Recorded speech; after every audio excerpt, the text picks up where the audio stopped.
And welcome to the highlight of civilization. It's called Coffee with Scott Adams, and aren't you lucky to have made it here at this time and this place? Because, well, even if you're watching it on a recorded basis, you're still special. And if you'd like to take this experience up to stratospheric levels, how would you do it? Well, easily. All you need is a cup or a mug or a glass, a tankard, chalice or stein, a canteen, jug or flask, a vessel of any kind. Fill it with your favorite liquid. Yeah, I like coffee. And join me now for the unparalleled pleasure, the dopamine hit of the day, the thing that makes everything better. It's called the simultaneous sip, and it happens now. Go. Yeah, that's good. All right, all systems are working. Let's hit the news. What would be the most surprising thing that could happen in the news? Let's see, let's check the headlines. New York Times runs a crossword shaped as a swastika on Hanukkah.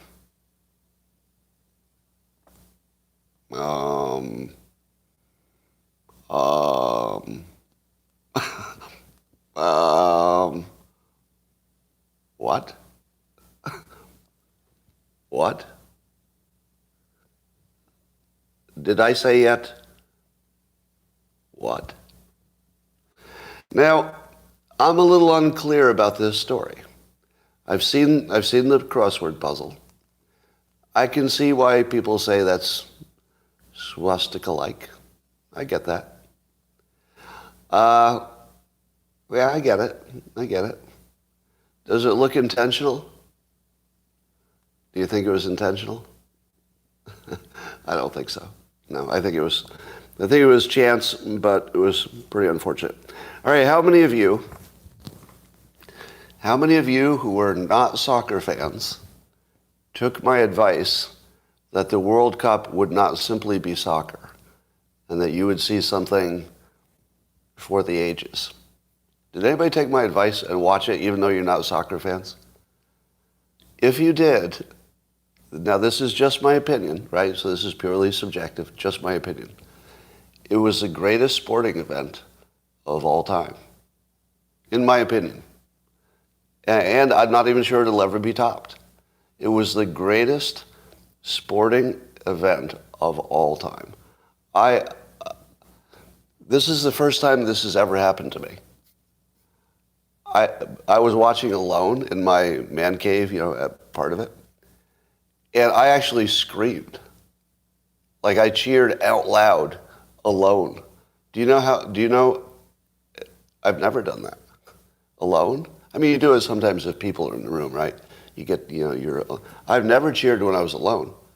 I mean, this thing moved me like nothing's ever moved me, sporting-wise, right? Now, if you missed it all and you're oblivious to it, here's the key thing you need to know. It wasn't really about sports. Like, it was sports, but damn, it was something else. Now, and here's the plot within the plot. Have I ever told you that reality tends to find the path of greatest entertainment? And the most interesting story ends up to be the one that happens. Like if you have two potential stories, but one is a better story, the better story happens, right? Now, if you didn't know, the greatest player of all time, Lionel Messi, was playing what should be, I'm sure, his last World Cup. He had won everything you could win, except the World Cup, and I think whatever is maybe the best player for the World Cup or something. I'm not sure about that. But he won. But oh my God, did the young up-and-coming guy, Mbappe, on the other team, will probably be the best player of all time if his trend continues.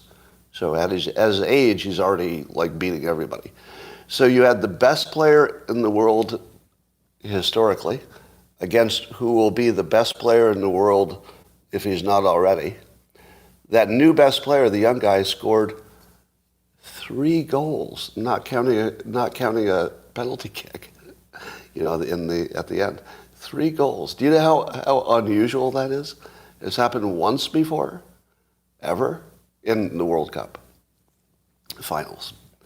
So the guy that the greatest player in the world was playing against played one of the greatest games you could ever play. 3 goals, amazing.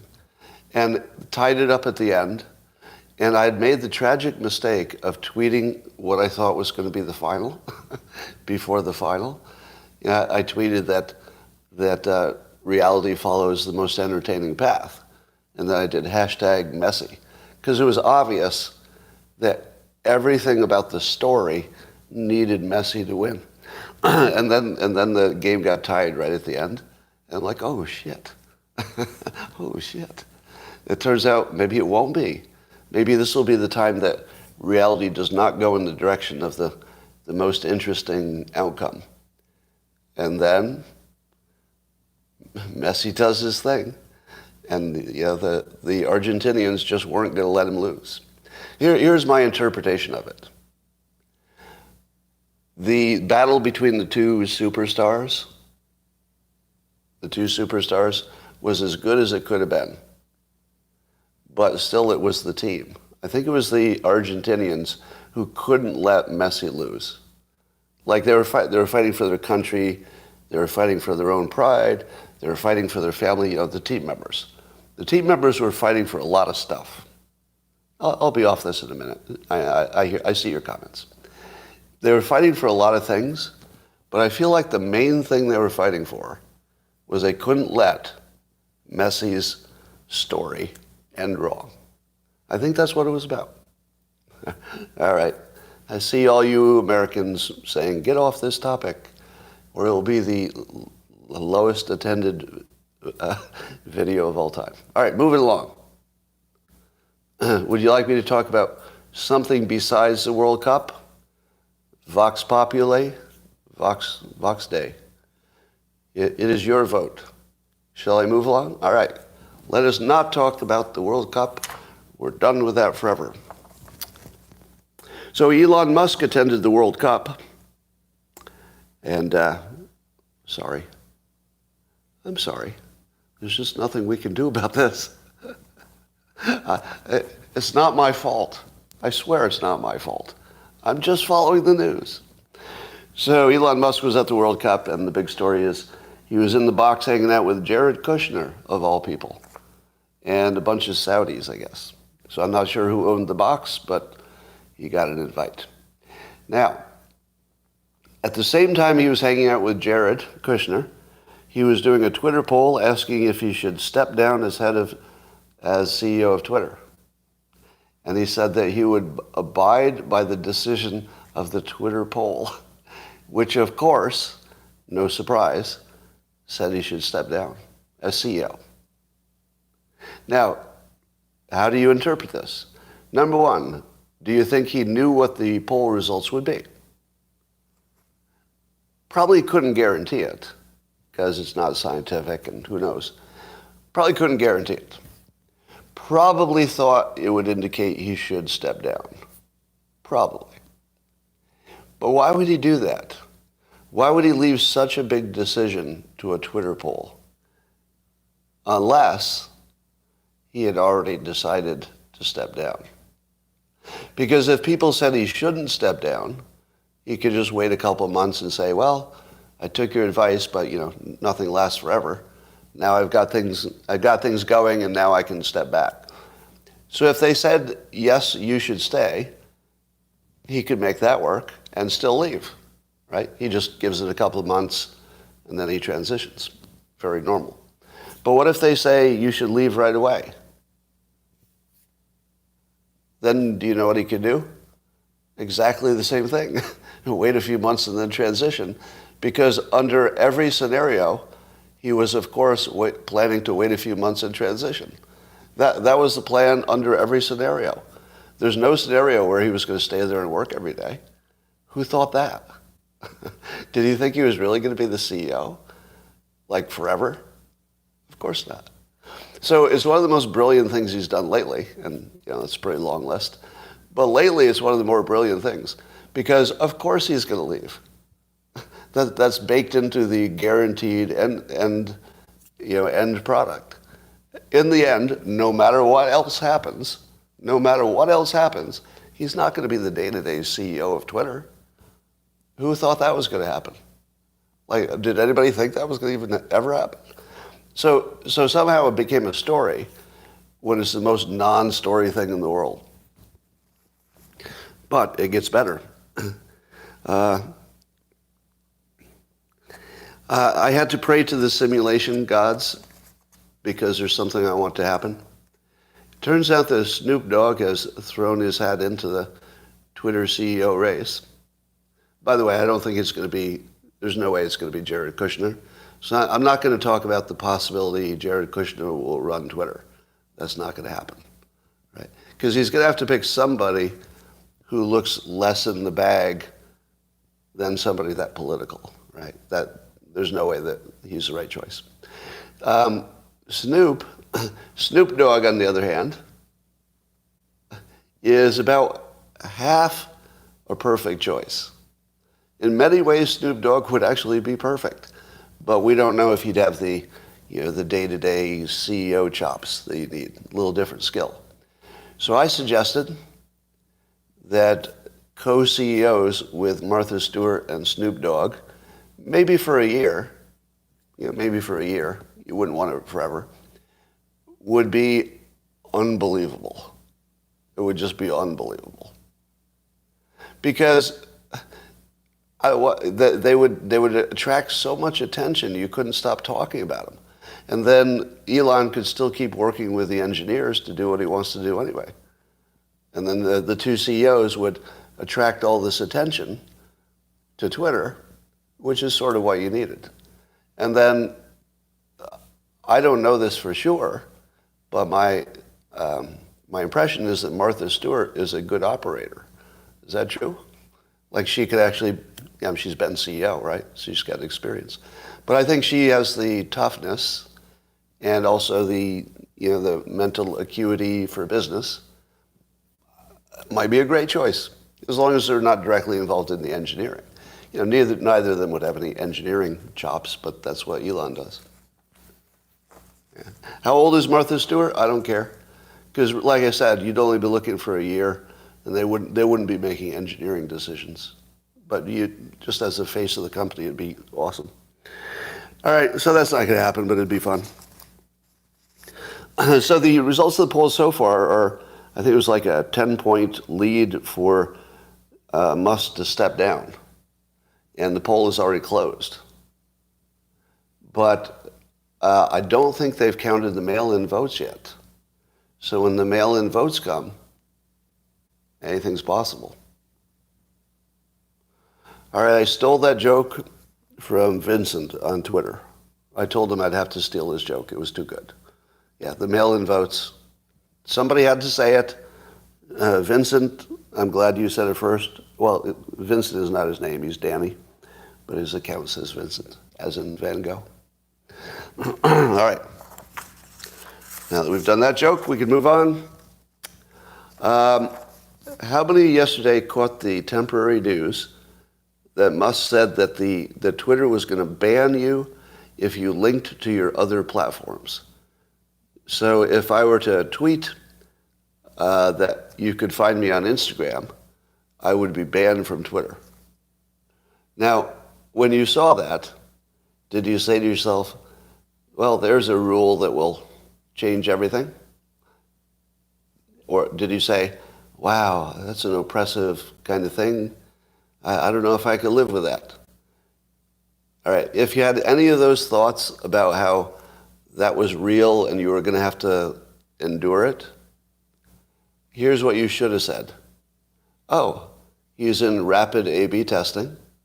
He's throwing out an idea which on its surface, right on his face, couldn't possibly work. Just think about it. Imagine if I were banned from linking to an account. What would I do?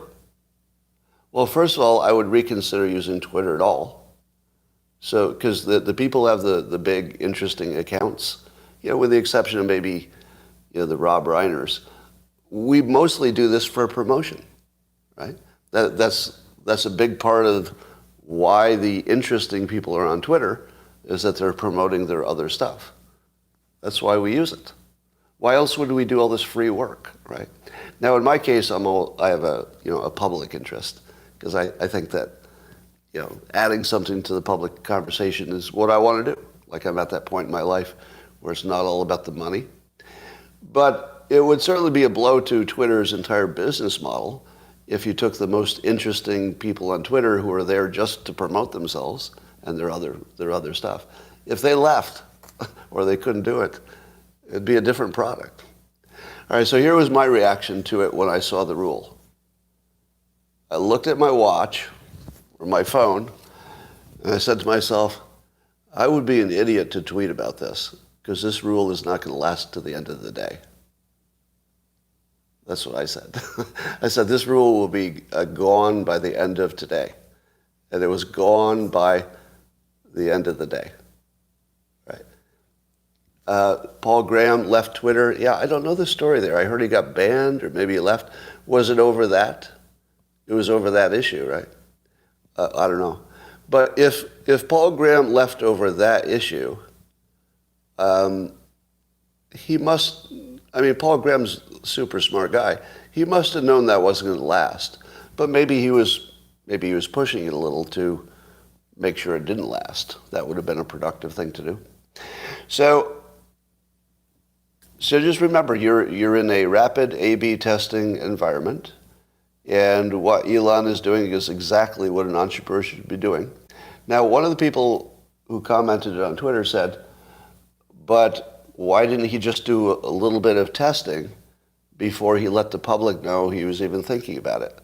To which I say, why would you waste that time? That would be a waste of time. Because the public is the test. And it's the only test that matters, right? There's no test that matters except the actual one. What do the real people using Twitter actually really say about it?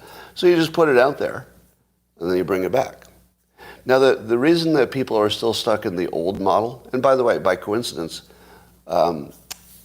Graham is, who we just mentioned, is, I think, the inventor of the idea that you shouldn't be doing all this testing and analysis when software is your primary product. Wasn't Graham? That you should test fast and adjust, because it's just software. Software doesn't cost so much. It wasn't Graham? I thought he was the originator, or at least popularizer, of the idea that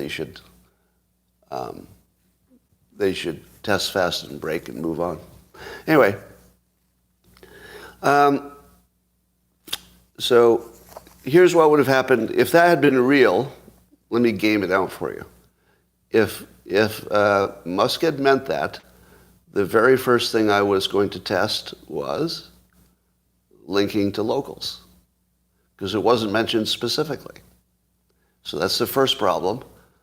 It might not have been specific enough about what is in and what is out. So it was going to fail just on specificity. Like before you even got to free speech or anything else, it was just going to fail for being a standard. You couldn't know if you were doing the right thing. What would I have done? Instead of putting a link, I would have just said, Google Coffee with Scott Adams on YouTube. It's starting now, right? Now, would I have been banned? Because he very specifically said no links. But do you need a link if I tell you I'm live? Go Google my name on YouTube. All right, that's one. Suppose I included suppose I put a, what do you call it, a barcode, or what's that thing? The little square thing that you scan? What's that called? That's a QR code. Suppose I put a QR code in my tweet. Would Twitter detect that it was a QR code? And would it know it was a QR code that was really a tricky link? I don't know. What if you just had created your own page? The only thing the page did was connect to your Linktree account, which is where you put all your connections. Would the algorithm find it? So here's what you know would have happened. You know for sure everybody who cared would have started gaming the system immediately. I would have. I would have gamed it immediately because, like I would have pushed against that as hard as I could push. So it was never going to work. If you didn't see it from the first minute, you were probably surprised. Well, Schiff is back in the news, and I love the fact that Schiff said some lies about Twitter and about Elon Musk, and Elon Musk's reply, I think it was yesterday, replying to Adam Schiff, a member of Congress. Musk says, thankfully you will be losing your chairmanship very soon. Your brain is too small. Your brain is too small. Now, when one of the people who is generally considered one of the smartest people in the country says in public, your brain is too small, do you think he means that hyperbolically? He doesn't. He means it actually literally. Like, size isn't necessarily going to tell you how smart you are. But what he means is your brain is not up to this conversation with me. And I read it and I thought, well, that's true. That's true. These two people should never be in the same conversation because one of them is not smart enough to be in it. Like actually, literally, no joke, no hyperbole. It's a conversation between two people who are not peers, and the one who knows he's not his peer just called them out and said, yeah, your brain is not big enough for this conversation. And it was just true. It's just true. For this conversation, Schiff's brain isn't big enough. Yeah, it's true. I thought that was perfect. And I ask you this question. At what point is it reasonable for Twitter to put a warning on all of Schiff's tweets? All of them being the ones where he's telling some kind of lie. Now, the first thing you should say is, Scott, you can't police lies on Twitter because it'd be all you do all day. Now, then I say, no, I'm talking about a politician. And then you say, no, you can't even police politicians because the only thing politicians do is lie. What are you going to put a fact check on everything Trump says? It's just going to be fact checked after fact check. To which I say, I don't think Schiff lies the way politicians lie. When politicians lie, let's take Trump as your best example.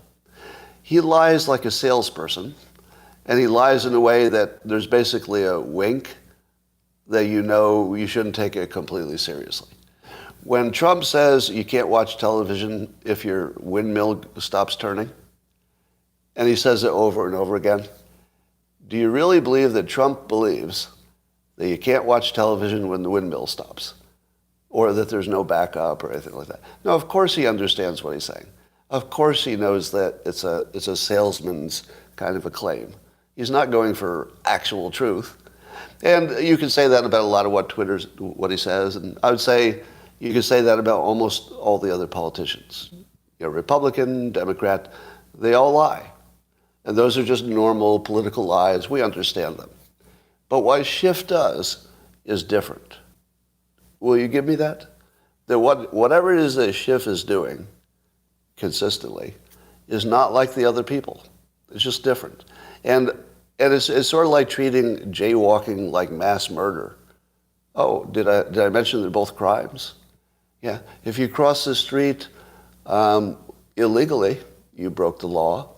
And if you murder 100 people, you break the law. Those are both crimes. So let's just call them both crimes. It's the same way when you say that Schiff is just lying like other people lie, that's really jaywalking compared to murder. Yeah, I get it. They're both lies, but they're not the same. They're not the same. Now, here's what I mean. And I don't mean that it's mafia talk lies or anything like that. I mean that Schiff, he lies as part of what appears to be an intelligence operation against the public. When Schiff lies, it doesn't look like an ordinary lie. It looks like an intelligence operation in which he is a key component against the interests of the American people. Now, that's just my impression, right? Just my impression, based on experience. But I don't think we should treat these the same. I think that Twitter does a great disservice to the public by saying, oh, it's just another lie. It's not. That's not just another lie. Do you know why the January 6th thing is a big deal? Why is that a whole big national thing? Because the alleged lies about the election are not the normal kind. It's a whole different level of importance, right? A lie about the integrity of the election changes the country. It's basically, if it's wrong, it's a revolution. Now, with those claims, you have to get into what's true and what's not. It's hard to know. But that's like a high stakes kind of a lie, if there are any lies. And of course, there are always lies. So I feel like the country and maybe Twitter needs some way to distinguish what's an ordinary lie from a completely unordinary lie, a non-organic, non-political lie. All right, so there's more Twitter files that came out. Matt Taibbi talking more about how, I guess the FBI was displeased at one point because they believed that Twitter had once said there was foreign propaganda, but then they were worried that Twitter was saying there wasn't much foreign propaganda, and the FBI and the intel community were sure there was, and then why are you saying there isn't? And then Twitter's internal communications were, we never said that. We've always said there is. So it seemed to be a miscommunication. But what we learned from it is the degree of interaction. And the type of interaction made it seem as if, at least some interpreted it, as Twitter being almost a subsidiary of the FBI. That the FBI was giving them sort of marching orders, it looked like, and Twitter might comply. I saw it differently, because I looked at the same documents, and I saw Roth pushing back on the FBI and saying their requests were not appropriate. And he even said, if this has been a congressional inquiry, that's the sort of question you'd expect to see if you had this legal, authorized by law, legal inquiry. But the FBI was just like demanding information. And even Roth was like, this is a little too far, a little uncomfortable with this. So we learned a little bit more about that interplay. I don't know if that makes much of a difference. All right, the January 6th hoax will continue today. So today they're going to decide, whether there'll be any charges filed for Trump and maybe some other people. Now, I know there's a big, big mystery here. Will the people who hate Trump and have been pushing a hoax for years, will they find any reason to refer him for prosecution? I wonder. Let's use all of our powers of mind reading. Given all the variables and all the testimony, what would be the most reasonable and predictable? Okay, forget it. Yeah, of course they're going to recommend him to be prosecuted. And I don't know if you're catching the importance of this event, but I tweeted about this. I'll just read my tweet, because there's something very important about this that I don't know if you've quite appreciated. It goes like this. So the January 6th committee has a very valuable function. One of them is that they remind America, and we need to be reminded of this. This is important. Don't forget this. Always remember that we can never again allow a small band of unarmed protesters to conquer the largest military power in the history of human civilization by sauntering through the Capitol rotunda and taking selfies. We can never let anybody saunter through the Capitol again, because we might not get lucky next time. Next time, the largest military in the history of human civilization, well, I can't say they're going to win a second time. Okay, maybe they won this one, but you can't guarantee they would win it again. So never again can we allow a small group of unarmed protesters to saunter in the Capitol rotunda and take selfies. We were so close to losing everything. Very close to losing everything. So people, take this seriously. Now, if you were a Democrat, you know what you'd be saying? Scott, what about all that violence? Well, yes, there was a lot of violence because those people wanted to, what? What were they being prevented from doing? That's right, sauntering. right? They wanted very badly to saunter and to take some selfies, and they were prevented, and they got a little rough, and I don't approve of that.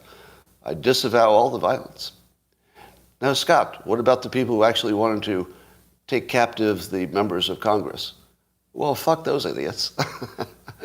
I'm not going to say anything good about them. Fuck them, go to jail. Like if you were there to actually hurt people, fuck you, go to jail forever. Right? There's no mercy to anybody who was saying, hang AOC or anything like that. Right? If anybody that was there to hurt AOC, it doesn't matter that she's on the other side from me politically. Right? If anybody was there to hurt her, jail. And jail forever. You can throw away the fucking key. If you went to hurt somebody in the government, and that was like actually your plan, yeah, throw away the key. All right. So they're considering charges. Let's see, what are their trumped-up charges? Trumped-up charges. Let's see. This obstruction of an official proceeding. Do you think he obstructed an official proceeding? Well, isn't that what a protest is? Isn't the nature of a protest? You're trying to disrupt something the government, usually government, you're trying to disrupt their normal operation with your protest. I'd like to see that one to go to the Supreme Court. So I'm actually pretty happy that they're going to charge him with that, if they do. I don't know if so remember, this is just recommendations. These would not be charges. So the legal system would have to decide on charges. But wouldn't you love to see obstruction of an official proceeding in the form of a protest? Wouldn't you love that to go to the Supreme Court? I'd love to see that. Because it really is, can protests be legal in the United States? Because a protest against the government is always trying to stop them. It's always, either by, getting in the way or something. I mean, you could always make the argument that it's trying to stop it. So yeah, let's bang that one out. I say that's a fight I want. How about you? Do you want that fight? I say let's have that fight. That's a good fight. Yeah, that would be I would say that would be a constructive conflict. I think we'd all be better off. Let's fight that one out, right? It's a friendly fight, like nobody gets hurt. But let's fight that one out. I'd like to see that. What else? Let's see. Something about fraud or something. I don't know. The other ones doesn't matter. It doesn't matter because what is true and legal and right doesn't seem to enter into any of this. All right. Capital accepted behavior endangers. Oh, you're talking about the Ashley Babbitt? Yeah, you've heard my opinion on that. All right. What else is happening? Scientists have created a mini brain in a dish and of cells, and they taught their artificially created brain to play Pong. It actually learned in 5 minutes how to operate a Pong. It's just brain cells in a dish. What? That's the right answer. Wait, what, did I mishear this? They created a brain cell in a dish, or brain cells, they put them together, and it actually... Now, the person who did it says that it's sentient. Sentient. And other people say, no, it's just cause and effect, and it's just operating according to some rules. There's nothing like consciousness happening. And I guess they're working with some bioethicists to make sure that they don't accidentally create consciousness. But do you see a problem here? Do you see a problem? The problem is they already did. And the problem is that people define consciousness differently. But I've always defined it this way. Consciousness is being able to predict the effect of your actions and then adjust. And it's basically the difference between what you think was going to happen when you acted and then what happened. So you get that feedback, oh, I thought I'd do this and I'd get this reaction, but instead this other reaction. And that's the feeling of consciousness. That's it. It's just a mechanical conflation of two things. What did I expect to do? What happened? That's Pong. That is Pong. In 5 minutes, this little clump of cells learned that if it does this, it gets a good result. If it does this, it does a bad result. And it can tell the difference, that if it did what it was supposed to do or not. Consciousness. It's conscious. Now, do you know why you're never going to see a major story that agrees with me? Because it refutes what? All religion. Everything you thought about free will, God, religion, souls, immortality, the specialness of being human, the unique qualities of God, like everything comes in question. Now I know some of you can say, oh, but I can handle those questions. Maybe you can. But I'm just saying everything is going to be on the table, right? Everything you thought about, your reality, the simulation, consciousness, the most basic questions of who the hell we are, it's all up in the air now. Now, I thought AI was going to do it first. I thought AI was going to achieve, obvious consciousness, and that would throw us into a spin. But between the brain in a dish and AI, everything's up in the air. In a way I don't know if civilization's probably never been in this position, have we? Has any civilization ever been in a position where their dominant belief about the nature of reality got crushed, and then they had to rethink it all from scratch? I doubt it's ever happened.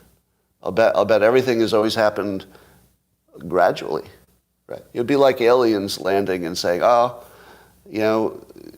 you were right, we created you, we're the aliens, we just came to check our work. Like, it would be as big as that.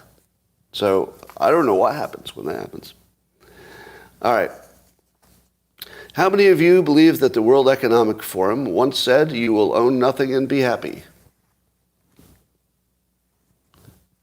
How many believe they once said that? Sort of. Yeah, sort of. Let's call that a yes. Would you agree?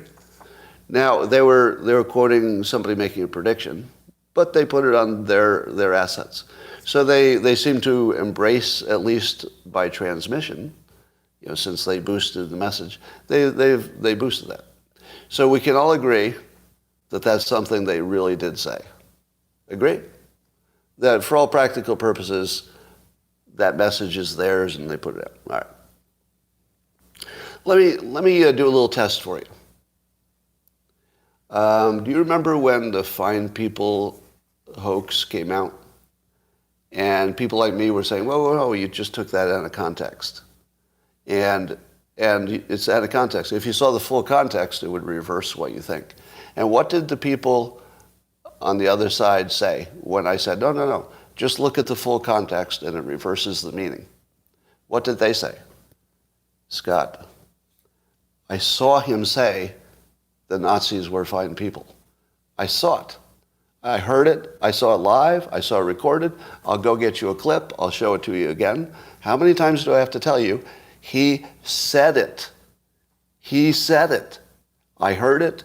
I saw it. End of story. Right. Do you remember when the drinking disinfectant hoax came out? And I said, people, just read his whole statement.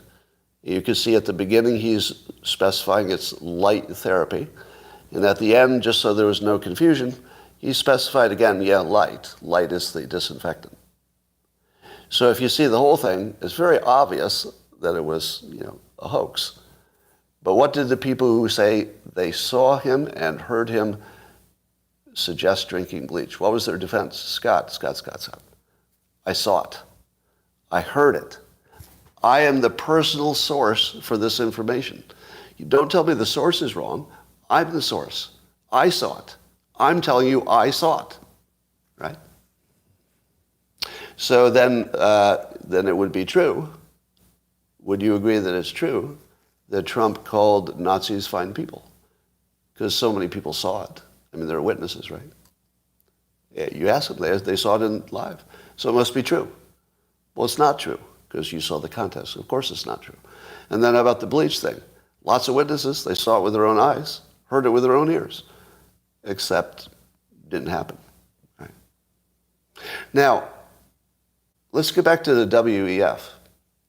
The WEF wants to make sure that you have no personal ownership of anything in the future, apparently, because this statement, you will own nothing and be happy about it, that's very clearly saying, and I think we all saw it with our own eyes, and we heard it with our own ears.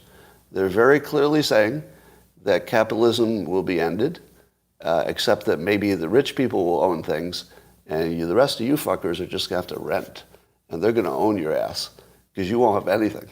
And if you want to rent, well, you better be good to the leaders, right? Now, we know that's what they meant, that they want to take away capitalism and consolidate power with the elites so that you can do nothing but rent some shit and be happy about it. Right?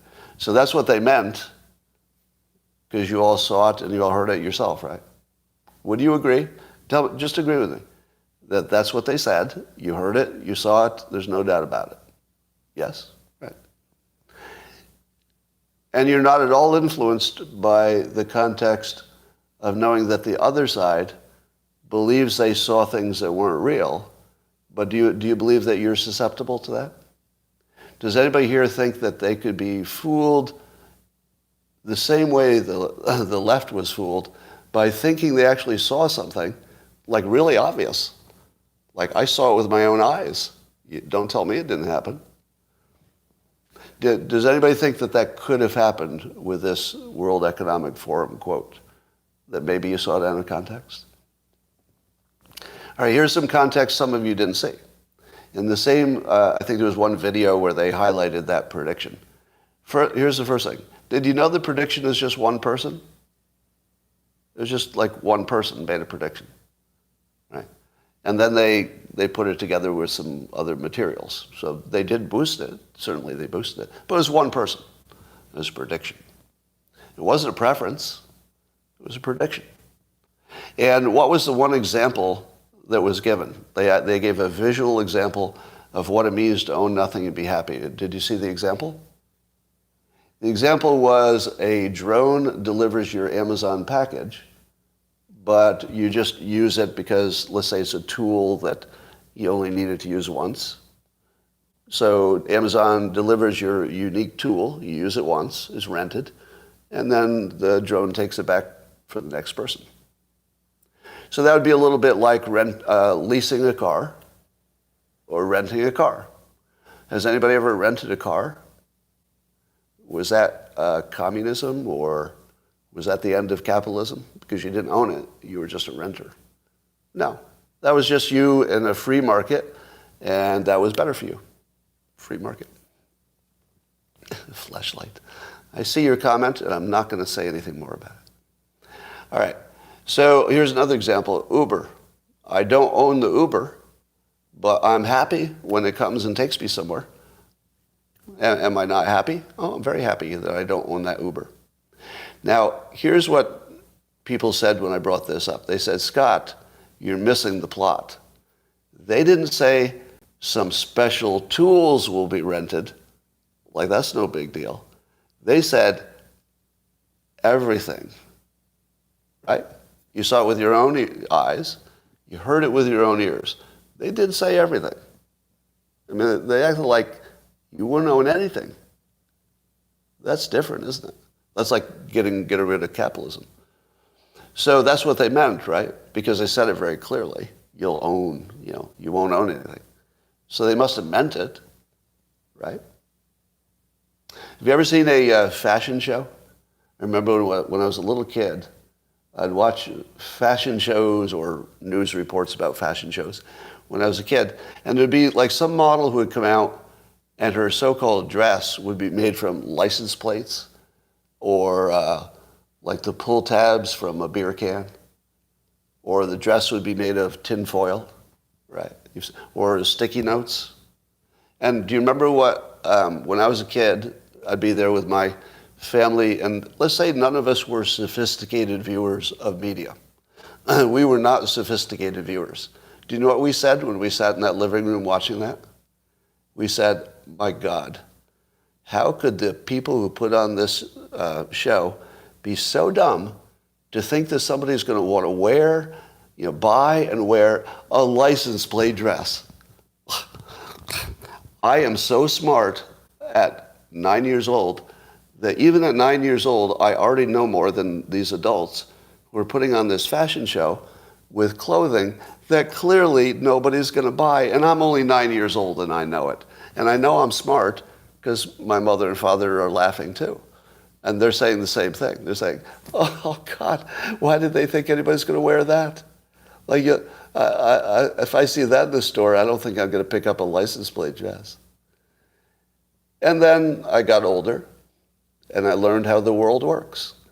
And I learned that the fashion show has very little to do with what they think you might want to buy and wear. They're just getting attention. The license plate dress is so you'll watch. It's so the news will cover it. It's just to put their name out there and you remember them, and has nothing to do with what you're going to wear, right? When the WEF put out that prediction, remember it was a prediction. What is the purpose of a prediction in, let's say, our modern world? When somebody puts out a prediction, what is the purpose of the prediction? Is it a preference?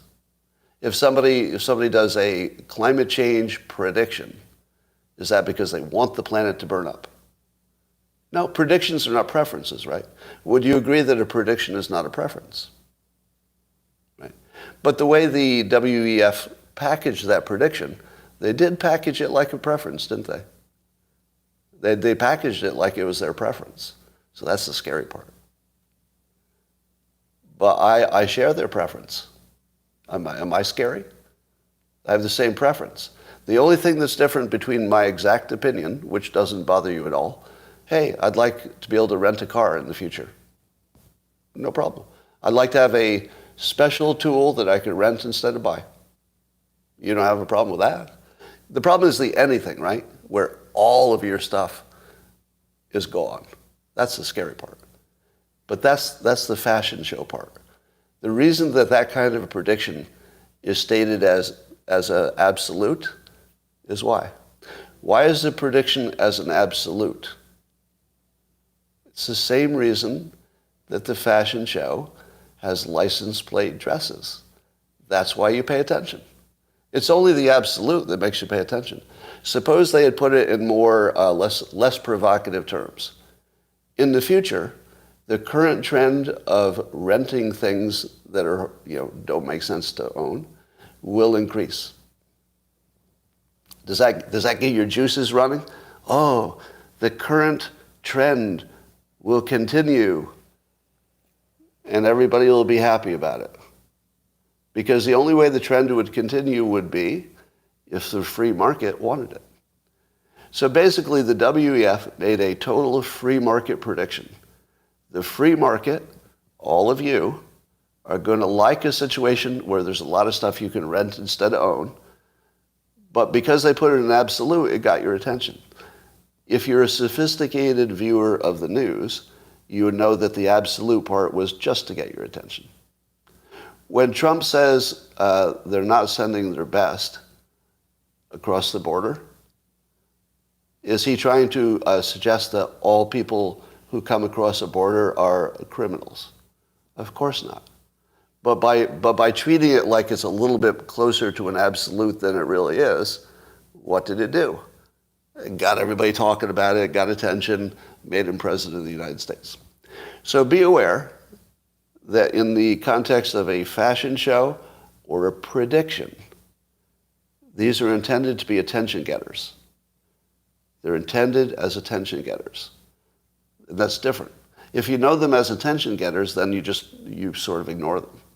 So when I saw it, I was like, oh, we'll rent more stuff in the future. That was it. That's all I saw. I saw one statement that says, oh, we're going to rent more stuff in the future. That sounds cool. That's it. And what do those of you who still disagree with me on my interpretation say? What is your argument? I heard it with my own ears. I saw it with my own eyes. Don't be Democrats. That's what the Democrats are doing. They're acting like that standard makes sense in 2022. In 2022, you should never say, I know it's true because I saw it or I heard it. It's the worst thing you could say. It outs you as somebody who hasn't watched the news with any sophistication. Because most of the news is fake. Why would you think this is the real one? All right, now I'm going to take it to the next level. Was there something about this that your bullshit detector should have picked up right away? Because people say, Scott, how do you know that your interpretation is correct? So let me tell you why I believe my interpretation is correct. Number one, could I be wrong? Of course. So the first thing you want to look for is somebody who said, well, I could be wrong. I've been wrong before. So if somebody presents something as an absolute, they're already not credible. The only people you should believe about anything are people who say, I'm almost positive about this, but I could be wrong. Could be some surprise here. Those are more credible. Right? Next thing you need to know is that most of the time I spend talking in public is about areas which are not my area of expertise. Would you agree? Mostly I talk about stuff in the news that I'm no expert on. I'm just talking about it. This happens to be one thing I'm an expert on. I'm an expert at looking at people's words, written and spoken, and understanding them in context. Do you know why? Because that's my job. That's literally my job. You can't be a writer unless you're thinking as a viewer and a reader and a writer at the same time. When I'm writing, I'm thinking, how are you seeing it? Like, do I need to add some context? Is some missing? Is some implied? Is there enough there? So the question of can you read something and have good reading comprehension is simply not something that you all have. That's not an insult. That's just a statement that I do it for a living and you don't, right? If there's something you do for a living and I don't, it would be fair to say it's almost certain that you do it better than I do because you do it for a living. Duh. I do this for a living. I do this, exactly this, for a living. I've demonstrated commercial grade ability to write and form words in context that a large number of people will understand correctly.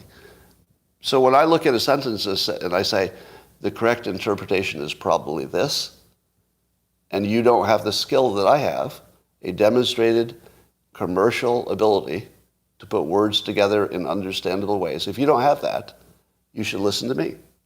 Now, does that mean that I'm right? No.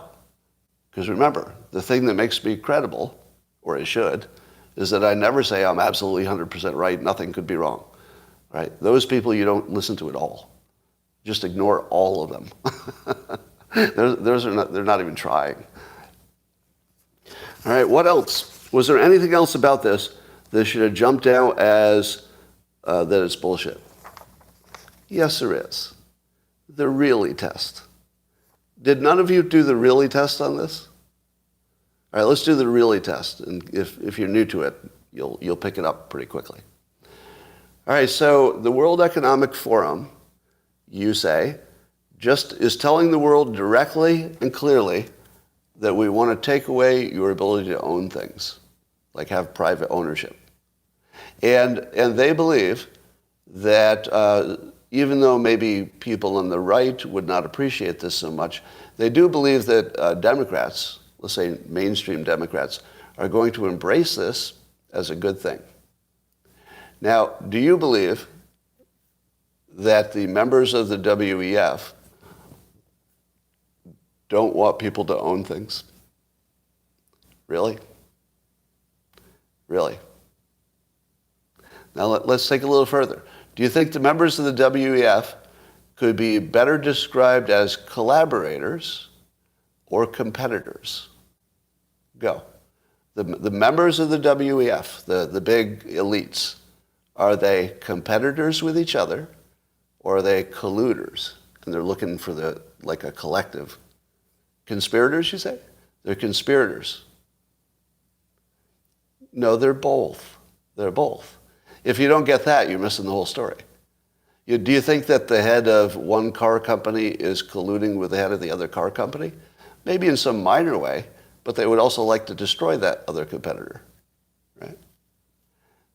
They don't act like one thing. So let me ask you this. Do you think all those elites, they all agreed that they don't want to sell stuff anymore? They only want to rent you stuff. Do you think that happened? Really? Do you think you put a bunch of elites together, and while some of those elites surely would have benefited from a rental society, surely, you don't think there were plenty other elites who said, holy shit, we only sell stuff. That's all we're going to do. In the future, we just want to keep selling cars, keep selling Caterpillar tractors. We're in the selling stuff business. We're not in the rental business.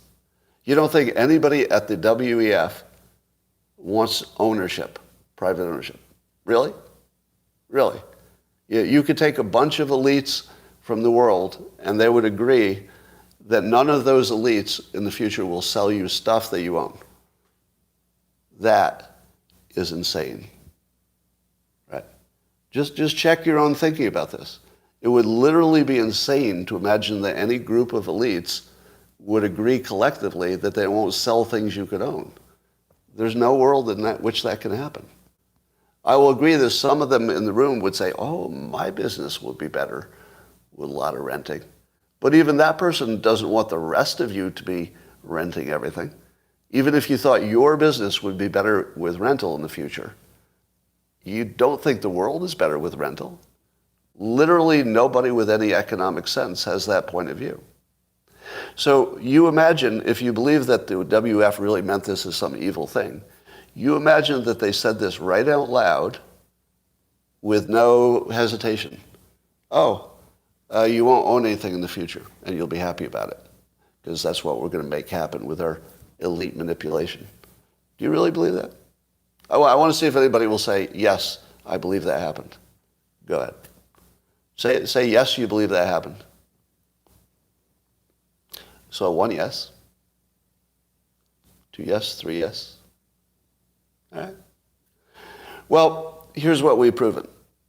People will believe anything. Would you agree? And when you see the people on the other side say, I saw it with my own eyes, I heard it with my own ears, those of you who said yes to this, you should start believing them, because they are you.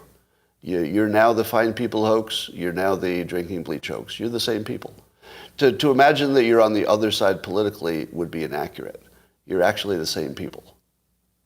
Because the people who believe what they're told in that way, they're not really like part of decision making, are they?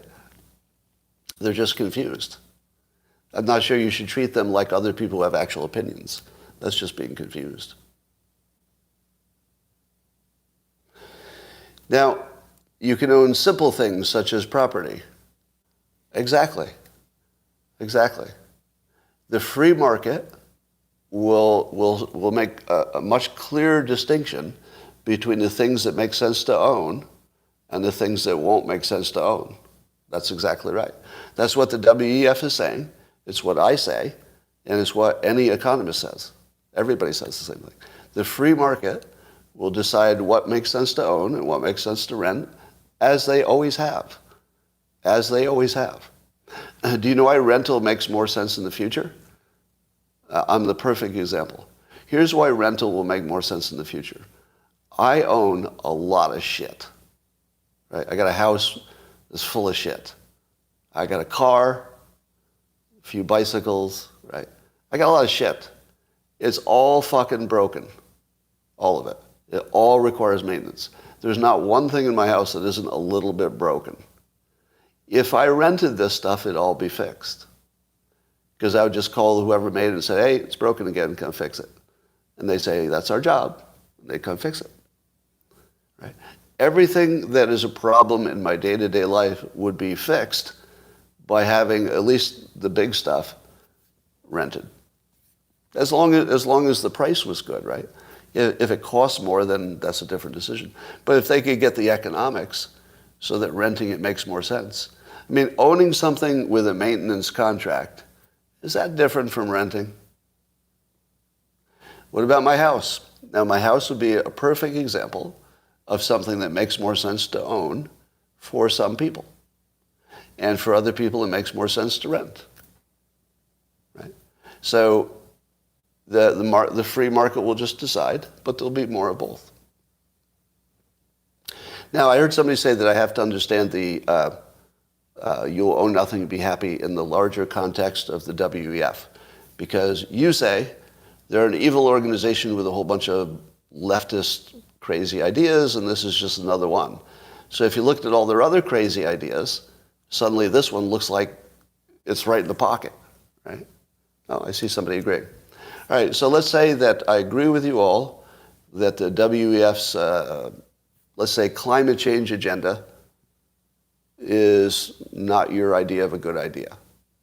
Agree? Like, you don't like that part.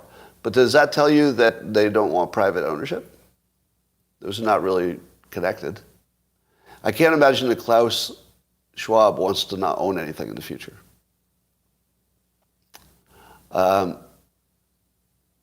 Do I think my rental company will do better? Yes. Because the free market would weed out the ones who don't do better. Maybe not on day one, but that's what the market does. Yeah.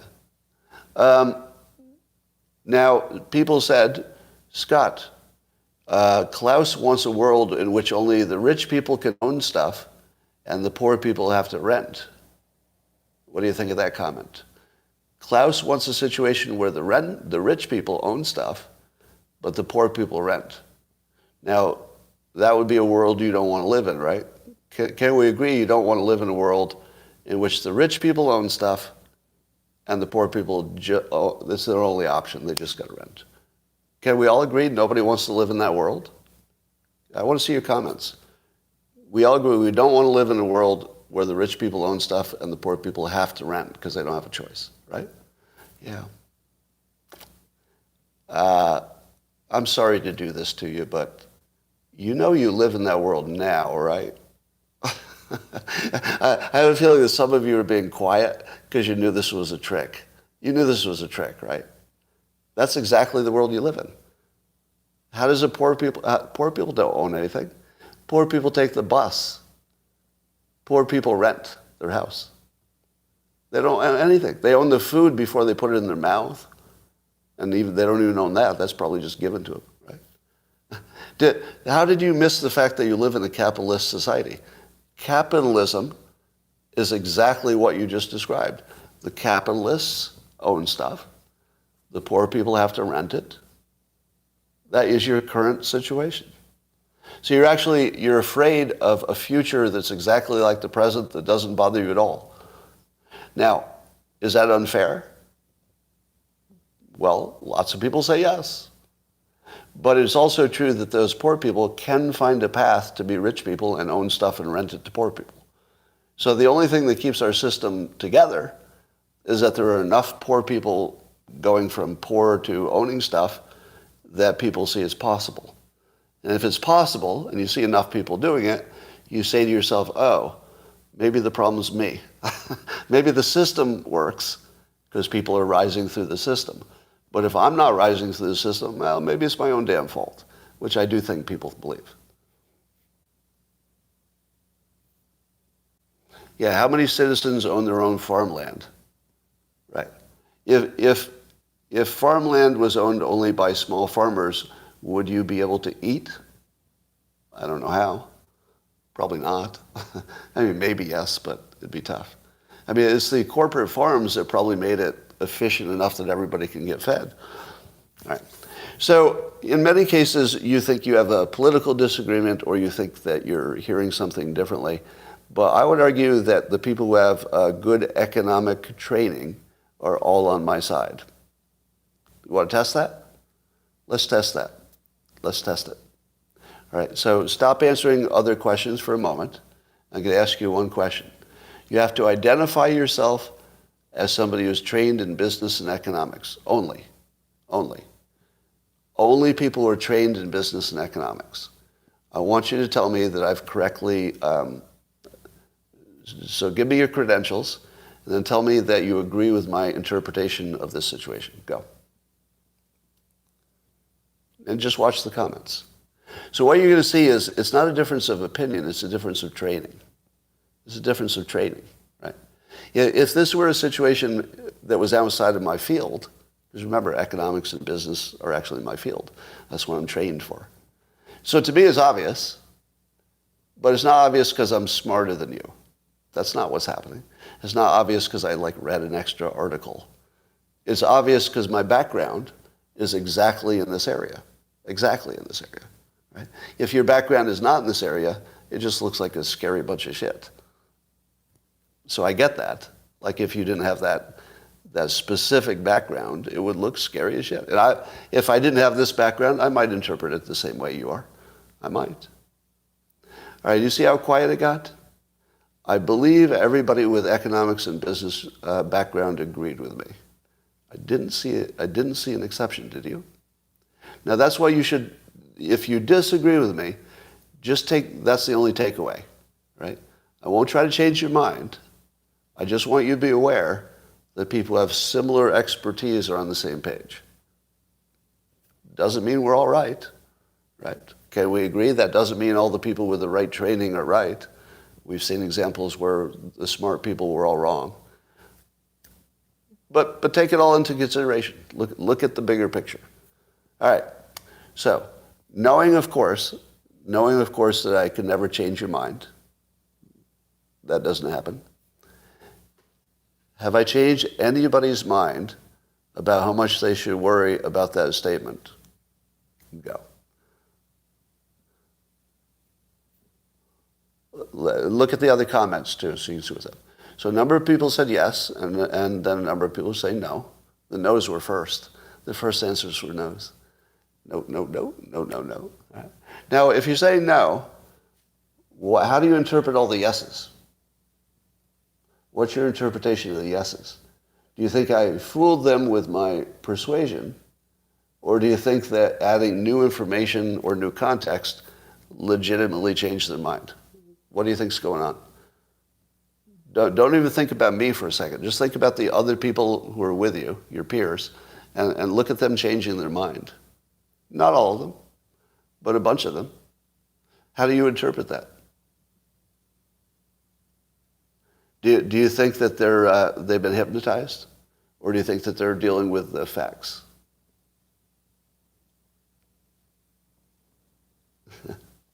Yeah, I think this is a perfect example of how hard it is to change anybody's mind. And would you agree that this was the perfect setup to test the limits of that? Because the people who are watching me on live stream, generally the reason you're watching is that you find them credible, right? That's the only reason I have an audience, is that some number of people find me credible. Now, if you find me credible and you listen to the argument and you saw nothing to disagree with, you'd have to ask yourself why people are still dug in. All right, but let me give you another small therapeutic doses of cognitive dissonance. That's exactly what it is. It's so you can feel it. You know, I don't think you really understand cognitive dissonance until you find a situation where you definitely were in it and didn't know it. Has anybody had that experience yet? Where your own cognitive dissonance becomes clear to you? You're like, oh man, I thought that was true for 30 years, only to find out it was all wrong. It's very disconcerting, right? Yeah. Just keep that in mind when you're looking at this situation. Because if you see somebody who's on your side, and would you agree I'm on your side? Let me ask you that first. Would you agree that I'm on your side if you're a law-abiding American citizen? And if you're a law-abiding citizen of another country, I probably like you a lot too. Yeah, I'm totally on your side. All right, so I'm on your side. You're watching my live stream because you find me credible.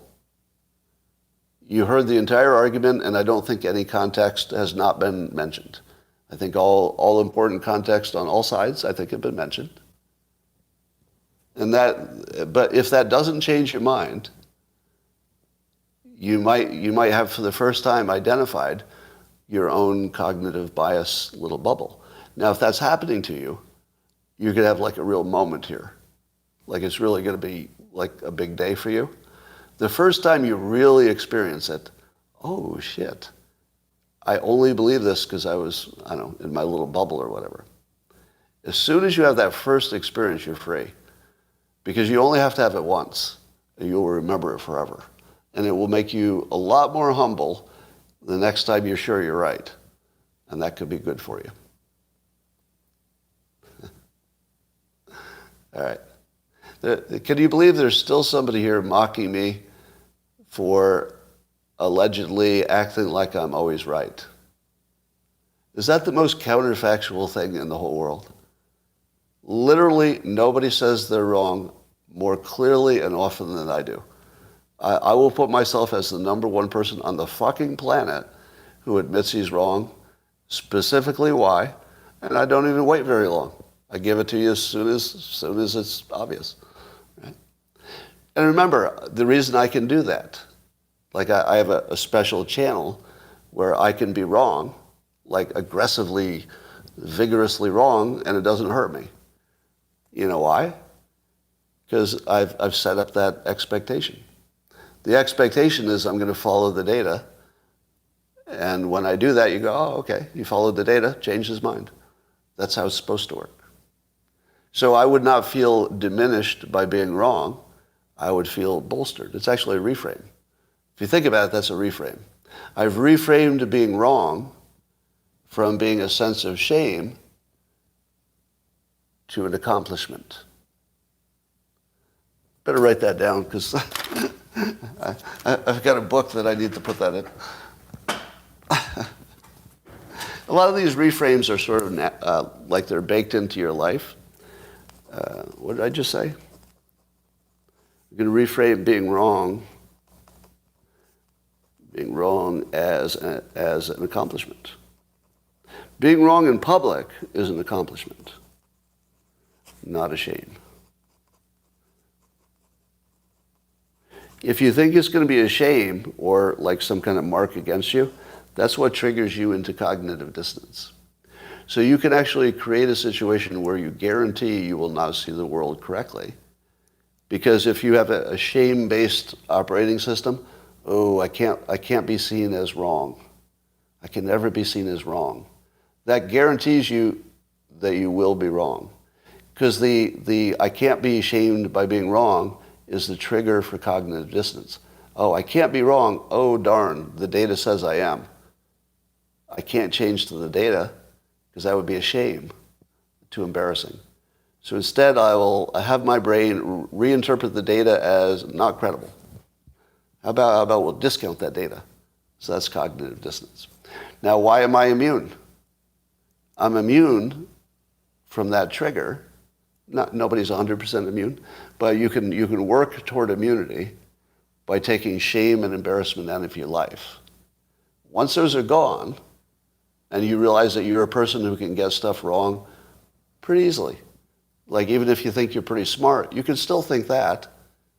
But smart people get ordinary things wrong all the time. So it's completely ordinary. So I don't have anything that will violate my sense of self. Do you get that?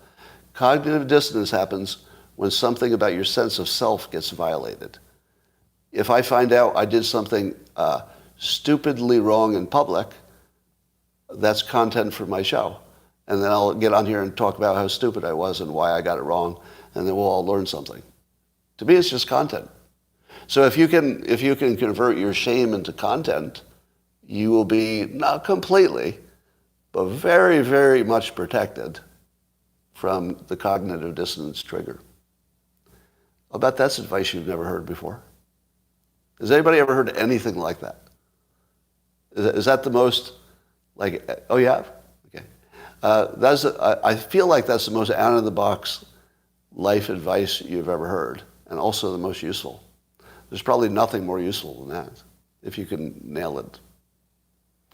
I heard somebody the other day talking about, it was a success story. I forget who it was. but they called out their lack of embarrassment as a superpower.